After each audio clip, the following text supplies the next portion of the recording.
জামাতের আকীদা সম্পর্কে আলেমদের মধ্যে মতভেদ রয়েছে, এ সম্পর্কে আপনার মূল্যবান মতামত প্রত্যাশা করছি। আর বাবা, জামাতের শিবিরের মাদ্রাসা আমি 30 বছর পড়াইছি, তা আমি তো সবচেয়ে বেশি আকীদা ওদেরকে শিখাইছি। তা আকীদা খারাপ হইলে কি আমি আমার চোখে পড়তো না এগুলি? দিগন্তে বসে আলহামদুলিল্লাহ এই দেশে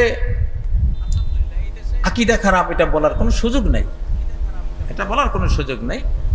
কিছু মাসলায় ওই যে একতলাপ একটু থাকেই, এটা আকীদের মাসলা না, এটা হলো সিয়াসিয়াত ইজতিহাদিয়াত। রাজনীতি হলো ইজতিহাদের বিষয়।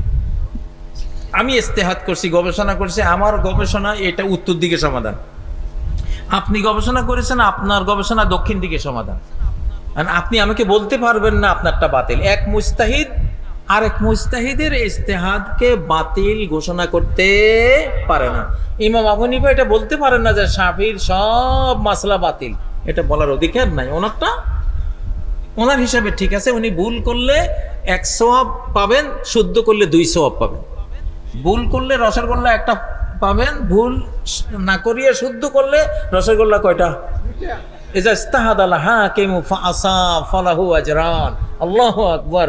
হাকিম বা কোন মুজতাহিদ গবেষণা করে যদি সঠিকটা বের করতে পারে, ডাবল পুরস্কার। ওয়াইন আখতা ফালাহু আজরুন। আর যদি ভুল করে, শাস্তি নাই, দণ্ড নাই, অপরাধ নাই, তার জন্য একটা সওয়াব আছে, কারণ সে সত্য জানার জন্য একটা চেষ্টা করেছিল। আমাদের জামাত ইসলাম বলেন, ছাত্র শিবির বলেন, এরা বাংলাদেশে খুব আল্লাহওয়ালা দুইটা দল। এরা যেই কোনো হক কথা মানি নাই অকাতরে, কোরআন সুন্নাহর সত্যটা বুঝতে পারলে এরা মেনে নেয়। আমি দেখছি, আমার সারা জীবনের অভিজ্ঞতা। যাই হোক, এখন আর একটা ক্ষেত্রে আমি বলছি, এই দেশে যদি অর্থনৈতিক কোনো অলিয়া আউলিয়া থাকে তাহলে হলো এরা ফিনান্সিয়াল আউলিয়া। আমি কাতারে বসে কইছি, এদের দুবাইতে বসে বলছি, হিসাব নিকাশের অলিয়া আউলিয়া। আপনি নরসিংদীতে ওই গত কোন নির্বাচনে বিএনপির এক নেতা আমার কিছু ছাত্রকে টাকা দিয়েছিলেন, আন্দোলনের জন্য টাকা দিয়েছিলেন। আন্দোলন শেষ, ভোটাভুটি শেষ, 35,000 টাকা পাচ্ছে। এইটা নিয়ে নেতাকে ফেরত দিতে গেছে। নেতা কই, এইটা কোন কেয়ামত? এই টাকা আমার ফেরত পাওয়া যায়? স্যার, আপনার টাকা আমি খাইয়ে মরতাম। এগুলি হলো অর্থনৈতিক আর অলিয়া উলিয়া। আলহামদুলিল্লাহ, এটা বাস্তব।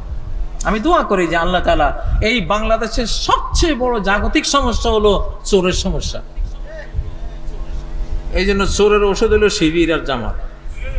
তাদের হাতে দেশটা থাকলে 1 টাকাও চুরি হবে না, ইনশাআল্লাহ। ইনশাআল্লাহ। ডক্টর ইউনূস সাহেব, আপনি তো নিশ্চয় শুনবেন যদি সময় পান, বা আপনার কেউ শোনাবে। দেশের জন্য বলছি, এটা কোনো দলীয় কথা না, এটা জাতীয় কথা। কি কথা? তারা এগুলি বুঝে। ইসলামী ব্যাংক চালায়, আলহামদুলিল্লাহ, ওখানে কোনো দুর্নীতি নেই। আছে দুর্নীতি? 2টা মন্ত্রণালয় জামাতের নিজামী সাহেব চালিয়েছিলেন, মুজাহিদ ভাই চালিয়েছিলেন। 1 টাকাও যদি ফল্ট পেত, কিয়ামত করে ফেলতো। কিন্তু পাইছে? এটা একটা, ভাই, যার গুণ আছে তার গুণটা স্বীকার করা, এটা কি মানবতা না অমানবতা? এটা মানবতা। কেন স্বীকার করবেন না? এটা স্বীকার করা উচিত। সব দলের মধ্যে ভালো আছে। হেফাজত ইসলামের লক্ষ লক্ষ আলিম ওলামা আছে, ওনারা মসজিদ মাদ্রাসা, আমি যেই 6000 মক্তব চালাইছি, আমার প্রায় শিক্ষকেই ওনাদের শিক্ষক। কারণ এই ময়দানে ওনারা লাগবে, ওনাদের ছাড়া আমরা পারবো না। যার যার অঙ্গনে যিনি সেরা, ঠিক না? ওনারা তালিমের অঙ্গনে সেরা, ওনাদেরকে সেখানে লাগাইছে। ইনারা অর্থনৈতিক অঙ্গনে, দেশ পরিচালনার অঙ্গনে, রাজনীতির অঙ্গনে ইনাদের প্রায় শতাব্দীর অভিজ্ঞতা। এই অঙ্গনে ওনাদেরকে মানতে হবে, ওনারা ইমাম, ঠিক নয় কি?